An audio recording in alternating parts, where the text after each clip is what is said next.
राघव, मैंने जानकी जी से कभी दीपक बुझाने के लिए भी नहीं कहा। पलंग पीठ तज गोद ही डोरा। जानकी कभी धरती पर चली, जन्म तो धरती से हुआ है। जानकी जी का जन्म तो भूमि से ही हुआ है, भूमि की पुत्री है, लेकिन कभी धरती पर भी चली नहीं।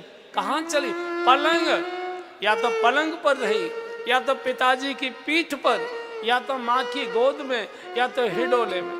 पलंग पीठ तज गोद हिडोरा, सील दीन पग अवन कठोरा। बेटा जानकी को मत ले जाओ, मैं इसके बिना जीवित नहीं रह पाऊँ। भगवान बहुत समझा रहे जानकी जी। 14 वर्ष की बात है, मैं जब लौट कर आऊँ, मेरी माँ मुझे जीवित मिलनी चाहिए, मेरे पिताजी जीवित मिलने चाहिए। इनकी जिम्मेदारी तुम्हारी है। यहाँ भरत भी नहीं, शत्रुघ्न भी नहीं। प्रभु आप किससे कह रहे हैं? मैं तो आपकी छाया हूँ, और क्या कोई मनुष्य अपनी छाया छोड़कर जा सकता है अपनी? तो भगवान कहते नहीं जानकी जी, बस तुम एक काम करना, जब जब मातु कहि सुधि मोरी, जब जब मातु करहि सुधि मोरी, होए प्रेम विकल माति भोरी, होए प्रेम विकल माति भोरी। तब तब तुम कहि कथा पुरानी, तब तब तुम कहि कथा पुरानी। सुंदर समुझा येहु मृदु बानी, सुंदर समुझा येहु मृदु बानी। जब जब मातु करहि सुधि मोरी। जानकी जी, जब जब मेरी माँ संध्या के समय, इसको मेरी बहुत याद आएगी। जब ये आरती का थाल सजाकर मेरी आरती उतारने के लिए मुझे ढूंढेंगी, महल में मुझे पुकारेंगी, राघव राघव राघव, और मैं जब इसको नहीं दिखाई दूंगा, ये वहीं गिर जाएगी, वहीं प्राण छोड़ देगी। तुम्हारी जिम्मेदारी है, मैं अपनी माँ के प्राण तुमको गिरवी देकर जा रहा हूँ। जब जब माँ तो करई सुधि मोरी, पुरानी पुरानी शादी की बातें, पुरानी पुरानी जनकपुर की बातें सुनाती रहना, मेरी माँ को जीवित रखना। तो जानकी जी ने कहा, प्रभु आप किसको सुना रहे हैं? मैं तो आपकी छाया हूँ, और क्या कोई मनुष्य अपनी छाया छोड़कर जा सकता है? और भगवान आपको मालूम है, जिया बिनु देह नदी बिनु बारी, जिया बिनु सब देह नदी बिनु बारी। तैसी ये नाथ पुरुष बिनु नारी, तैसी ये नाथ पुरुष बिनु नारी। भोग रोग सम भूषण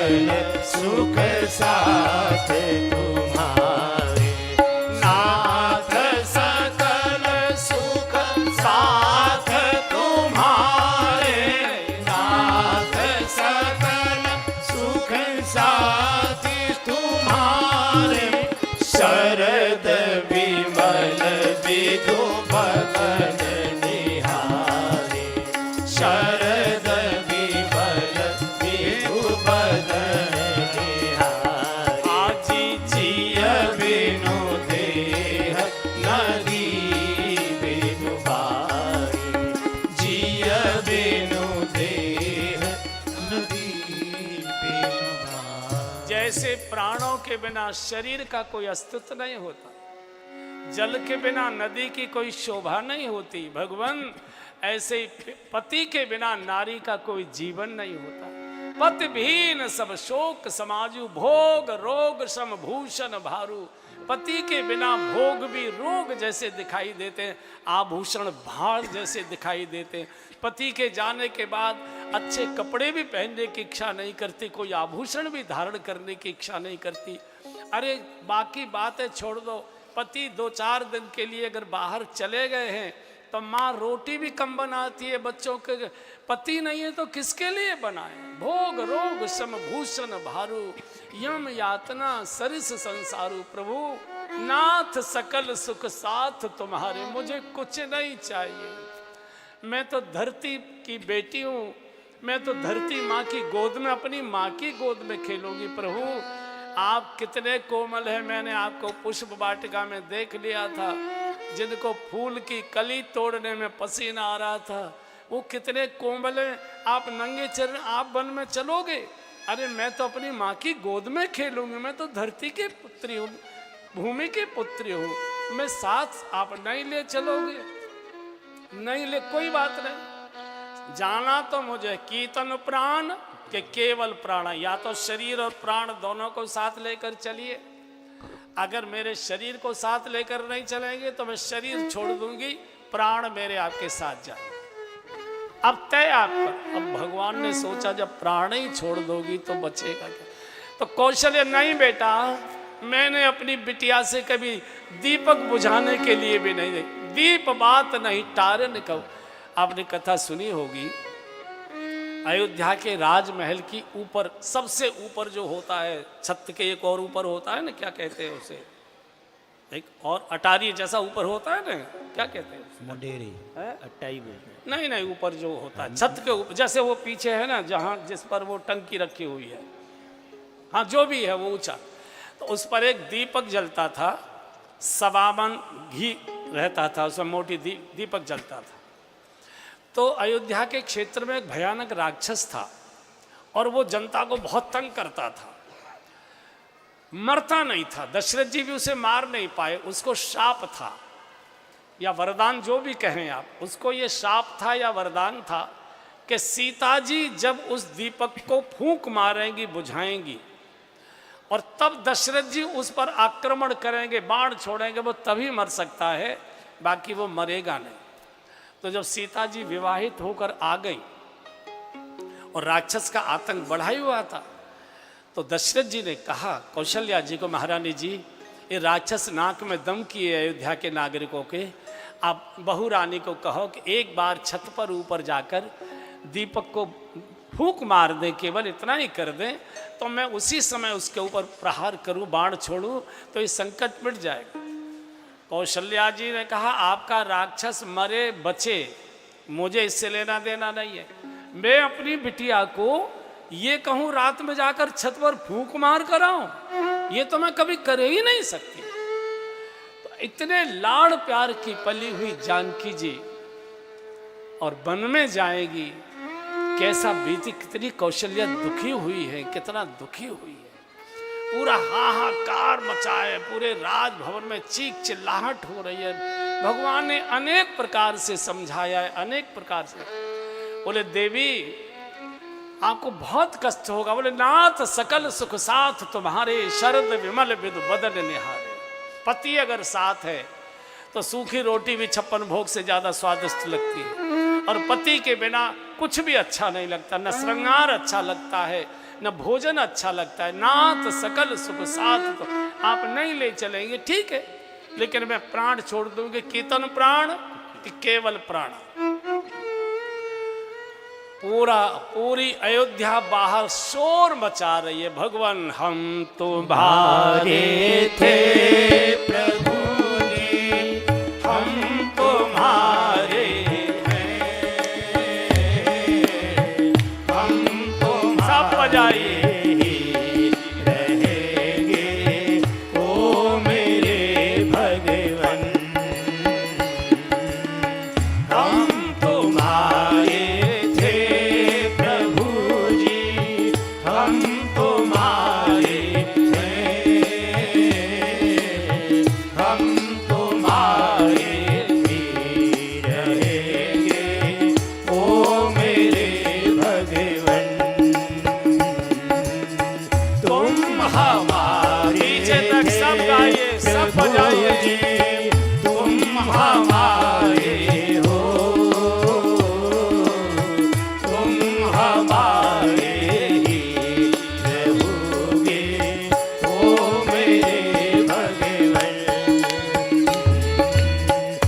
सुन नंद दुलारे, कोई न मीत हमारो।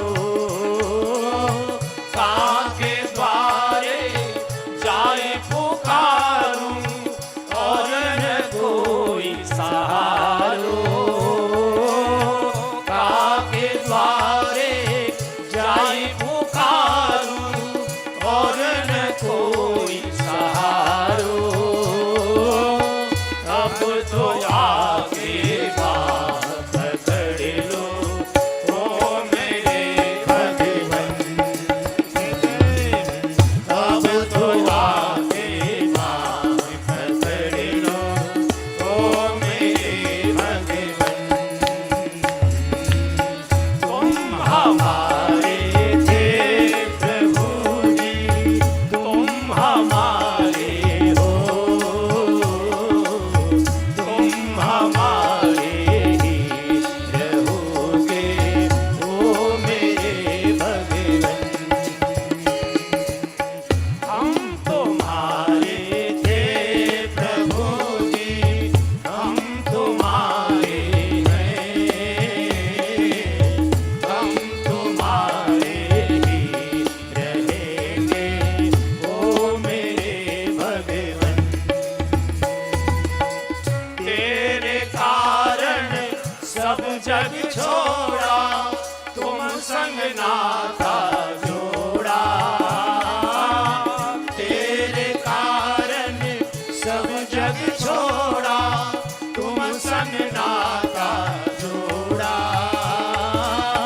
एक बार प्रभु हंस कर कह दो, तू मेरा मैं तेरा। एक बार प्रभु हंस कर कह दो, तू मेरा मैं तेरा। साझी प्रीत की रीत जगा लो, ओ मेरे भगवन। जाओ साझी प्रीत की रीत जगा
बोलिए श्री हनुमान जी महाराज की जय। भगवान बहुत समझा रहे हैं। जानकी जी तर्क पर तर्क दे रही हैं। भगवान मोहि मग चलतन होई हारी, मोहि मग चलतन होई हारी, छिन छिन चरण सरोज निहारी, छिन छिन चरण सरोज निहारी। प्रभु मुझे थकान होगी नहीं, मैं तो आपके चरणों को देखकर चलूंगी, इसलिए मुझे तो थकान होगी नहीं। देखिए जानकी जी कह रही है कि मुझे आपकी जब सेवा करने का सौभाग्य मिलेगा। पति में तेज बढ़ता है जब पत्नी अपने हाथों से प्रेम से पति को स्पर्श करती है, तो पति में तेज बढ़ता है। और माताओं में, बहनों में तेज बढ़ता है जब वो पति को आंखों से देखती हैं, तो माताओं में तेज बढ़ जाता है। आपने देखा होगा पति की मृत्यु के बाद महिलाओं का बिल्कुल रूप रंग उतर जाता है, एकदम निस्तेज हो जाती है। आंखों के सामने पति है, चाहे नमक से रोटी खाने को मिल रही है, चाहे मार्किन की ही धोती पहन रहे, चाहे झोपड़ी में ही रह रहे, तो भी पति अगर साथ है तो नाथ सकल सुख साथ तुम्हारे, शरद विमल विदु बदन निहारे। पति देखते रहेंगे हम तुमको, मेरी आंखें मेरे पतिदेव का दर्शन करती रहेगी, मुझे कुछ याद ही नहीं आएगा। तो भगवान ने कहा अच्छा ऐसा करो, जल्दी चलो, माँ यहाँ स्थिति, पिताजी वहाँ, अगर किसी ने भी प्राण छोड़ दी, 19-20 हो गया, लीला धरी की धरी रह जाएगी। इतने में तो लक्ष्मण जी दौड़ कर आ गए।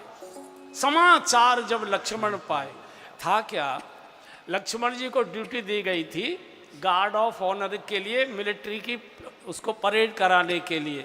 जब शपथ ग्रहण होता है तो तीनों सेनाएं सलूट देती है, क्या कहते हैं उसे, है होता है ना, गार्ड ऑफ ऑनर दिया जाता है।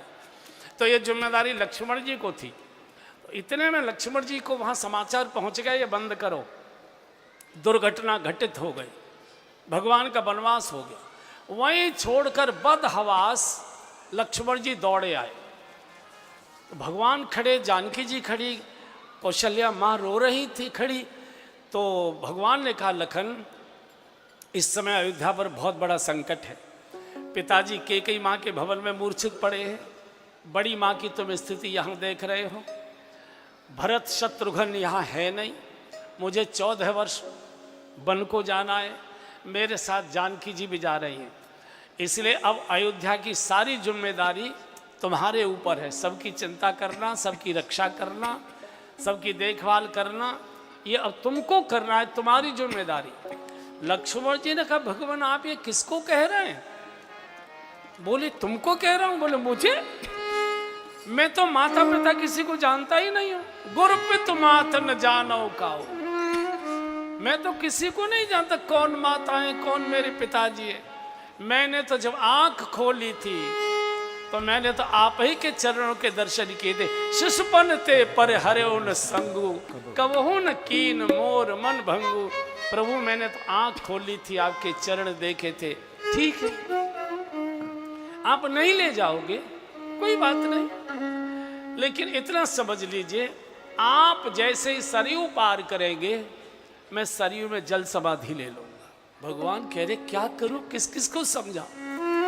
लक्ष्मण जी का क्या था, इन्होंने कहा कि मैं तो किसी को जानता नहीं कौन माता पिता, कोई है ही नहीं। तो अभी आगे ये प्रसंग आएगा, माता पिता कौन है इसके।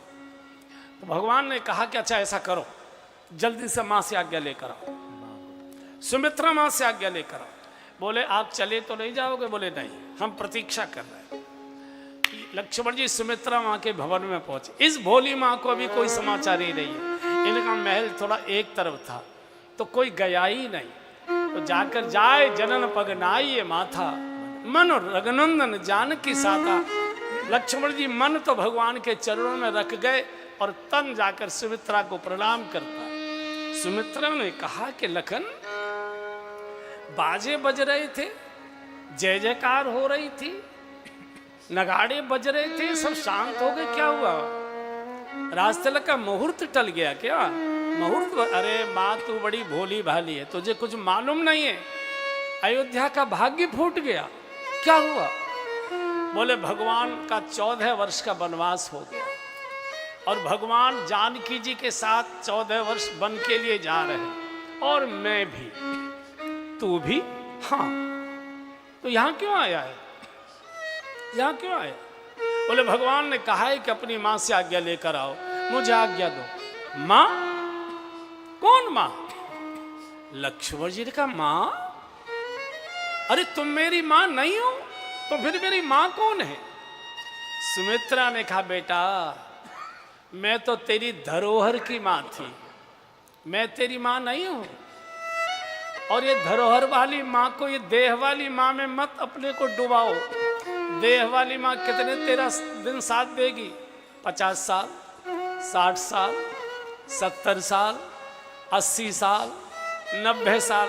एक दिन ये देह वाली मां तुझे छोड़कर चली जाएगी। मैं तेरी मां नहीं हूं, मैं तो कुछ दिन के लिए धरोहर के लिए मां बनी थी बस। तो मां फिर मेरी मां कौन है? बोले तात तुम्हारी माँ तुम्हें दी, तात तुम्हारी माँ तुम्हें दी। सब गाइए। तात तुम्हारी माँ तुम्हें देही, तात तुम्हारी माँ तुम्हें देही। पिता राम सब भांति स्नेही, पिता राम सब भांति स्नेही। अवध तहाँ जहाँ राम निवासु, अवध तहाँ जहाँ राम निवासु। ताहि दिवस जहाँ भानु प्रकाशु, ताहि दिवस जहाँ भानु प्रकाशु। जो प्रेसिय राम बन जाए, जो प्रेसिय राम बन जाए, जो प्रेसिय राम बन जाही, जो प्रेसिय राम बन जाही। अवध तुम्हार काज कछु नाही, अवध तुम्हार काज कछु नाही। तात तुम्हार मातु बेदी, तात तुम्हारी मातु बेदी। सुमित्रा माँ ने जगत के पिताओं की माताओं की आंखें खोल। बेटा मैं तेरी माँ नहीं हूं, मैं तो कुछ दिन धरोहर के लिए माँ बनी थी। तेरे शाश्वत माता पिता तो माता रामो मत पिता रामचंद्र है, स्वामी रामो मत सखा रामचंद्र। तात तुम्हारी मात वै देही, पिता राम सब भांति सदेही। मैं तो धरोहर की माँ थी बेटा, केवल कुछ दिन गर्भ में रखकर दूध पिलाकर तुझे केवल समर्थ करने के लिए माँ बनी थी। और मैं तो कितने दिन तेरा साथ दूंगी? 60 साल, 70 साल, 75 साल, 80 साल, 90 साल। अंत में तो मैं तुझे छोड़कर चली जाऊंगी। वो माता पिता है न जिनका जन्म है न जिनका मरण है। माता रामो मत पिता रामचंद्र है, स्वामी रामो मत सखा रामचंद्र। सर्वस्व में रामचंद्र दयालु, नान्यम जाने नहीं वो जाने न जाने। और सुनो लखन, अयोध्या ये नहीं है जहां तुम खड़े हो। बोले तो बोले अवध तहाँ जहाँ राम निवासु, अवध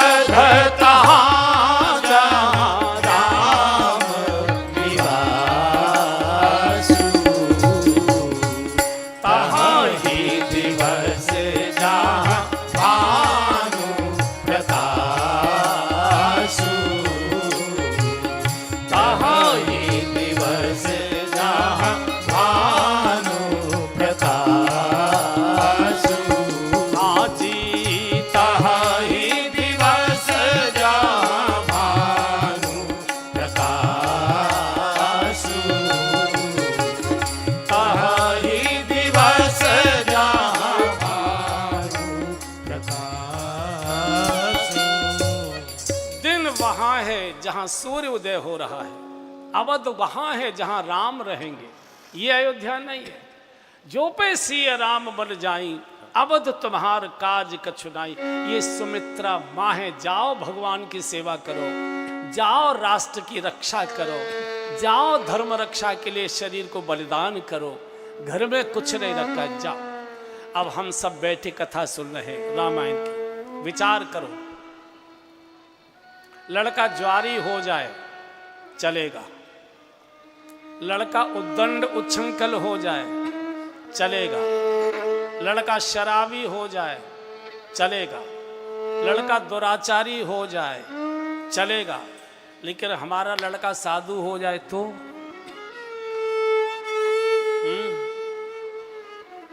साधु सन्यासी हो जाए तो सारे रिश्तेदार इकट्ठे कर लोगे। या समझाओ, या समझाओ। हम कब मना कर रहे बेटा, एक नहीं दो दो बोतल पी के आओ और बोतल हमारी खोपड़ी पर फोड़ो। सारे घर के जेवर गिरवी रख के जुए में हार आओ।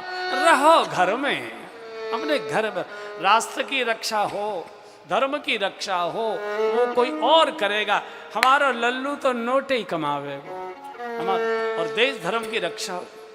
हम चाहते शिवाजी राणा पैदा हो, भगत सिंह गुरु गोविंद सिंह पैदा हो, लेकिन मेरे घर में नहीं, पड़ोसी के घर में पैदा होना चाहिए। पड़ोसी का ये जो देश धर्म बचा है, आज हम खुले में बैठकर श्वास ले रहे हैं, रामचरितमानस की चौपाइयाँ गा रहे हैं, कथाएं गा रहे हैं, मंदिरों में घंटे और घड़ियाल बज रहे हैं।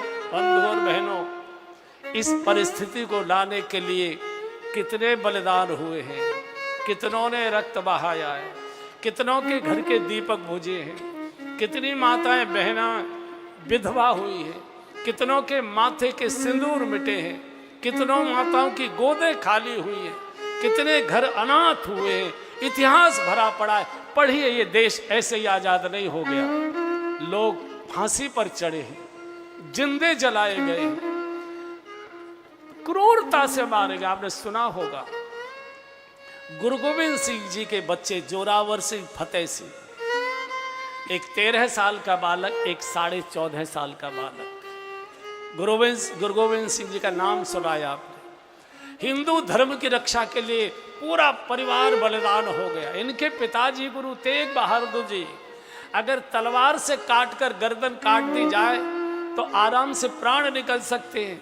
इस औरंगजेब ने दिल्ली के चांदनी चौक के चौराहे पर गरम तवे पर गुरु गोविंद सिंह के पिता को बिठाया था। आप कल्पना कर सकते हो, जरा सा तवे पर उंगली लग जाती है, चीख निकल जाया करती है। नीचे आग की लकड़ियां जल रही हैं, ऊपर तवा रखा हुआ है।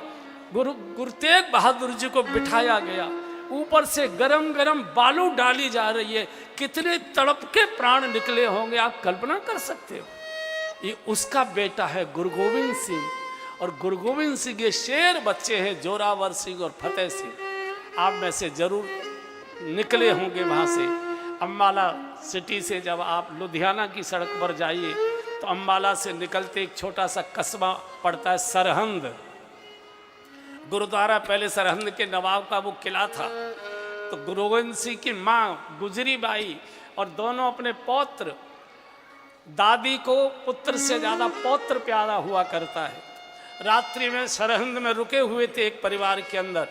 नवाब के सैनिकों को पता लग गया कि गुरु गोविंद सिंह जी की माँ यहाँ रुकी हुई है। छापा पड़ गया, पकड़ी गई गुजरी बाई, माँ भी पकड़ी गई, दोनों बच्चे भी पकड़े गए।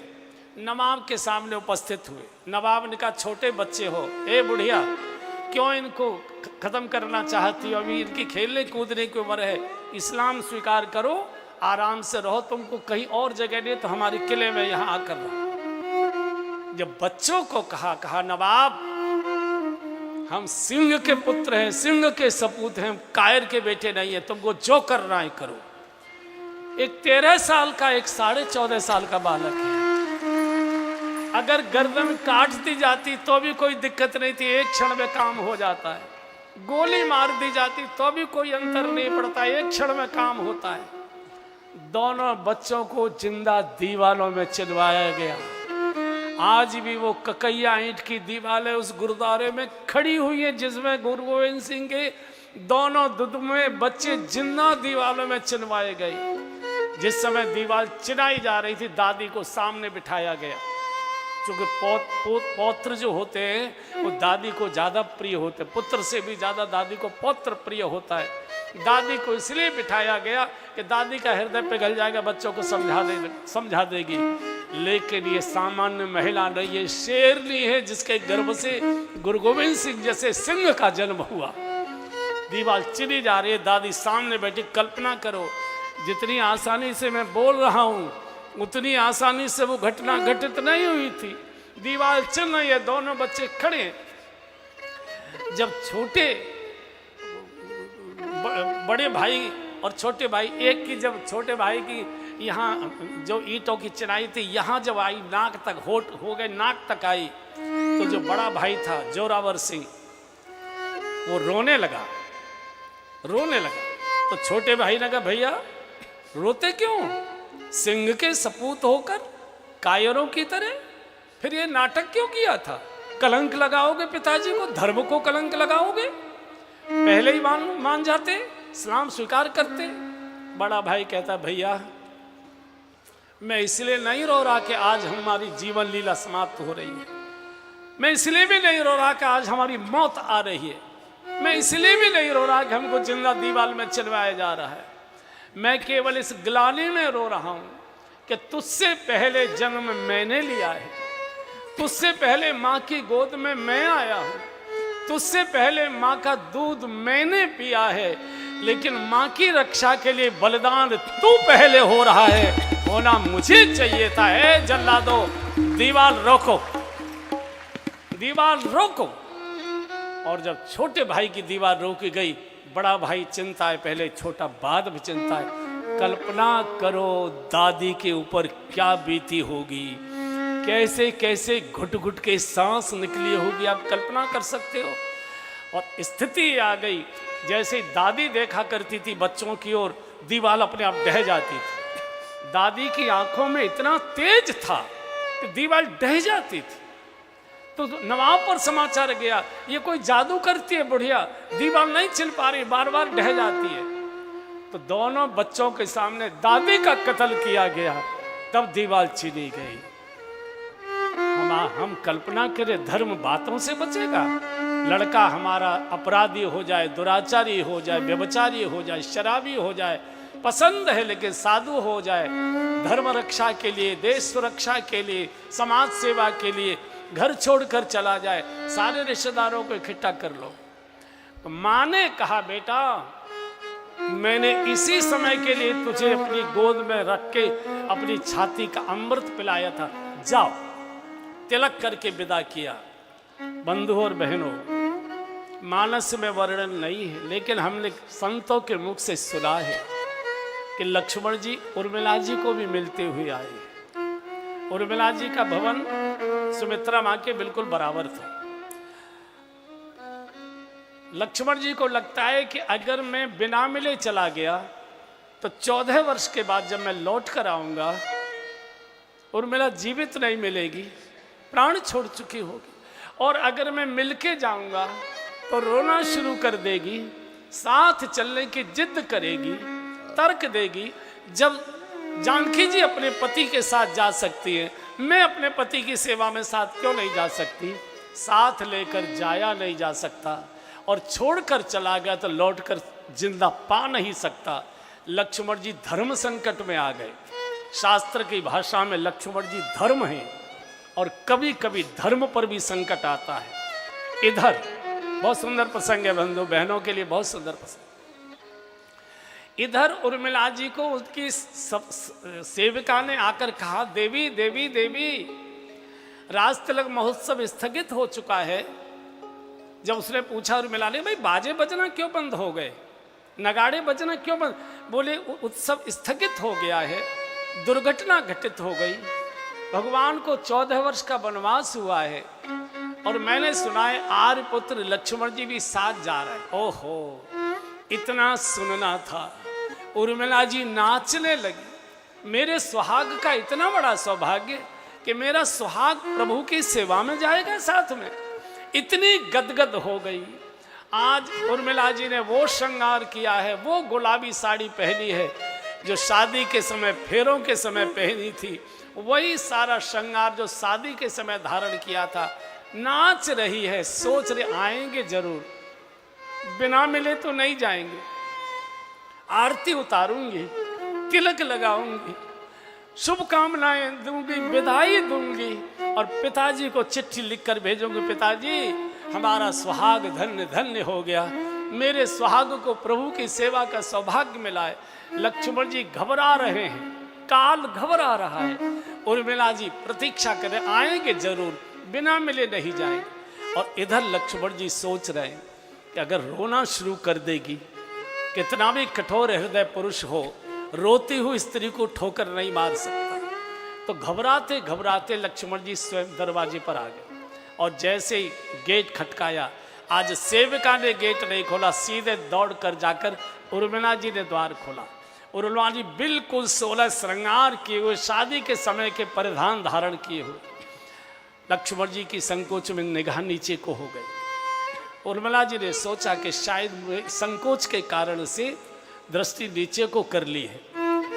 उर्मिला जी ने दोनों कंधे पकड़े, आर्यपुत्र सामने देखिए, घबराइए मत। वीरों की परीक्षा तो संकट के समय होती है और आपको शायद ये झिझक होगी, भय होगा कि मुझे घटना की जानकारी नहीं है। मुझे पूरी घटना की जानकारी है कि आप प्रभु के साथ वन को जा रहे हैं और आपको ये भी भय लग रहा है कि मैं साथ जाने की जिद करूंगी। आर्यपुत्र, साथ जाने की बात तो बहुत बड़ी होती है, मैं अपने मन में भी नहीं लाऊंगी कि आप मुझे साथ लेकर चले। मैं किसी सामान्य बाप की बेटी नहीं, मैं योगी राज जनक की बेटी हूँ। मैं योगी की गोद में खेली हूँ, किसी भोगी की गोद में नहीं खेली। लक्ष्मण जी कभी रोते नहीं थे, काल है, काल कभी रोता नहीं है, लेकिन आज लक्ष्मण जी रो पड़े। उर्मिले मन करता है तेरे चरणों में शीश रखकर मैं रोऊं।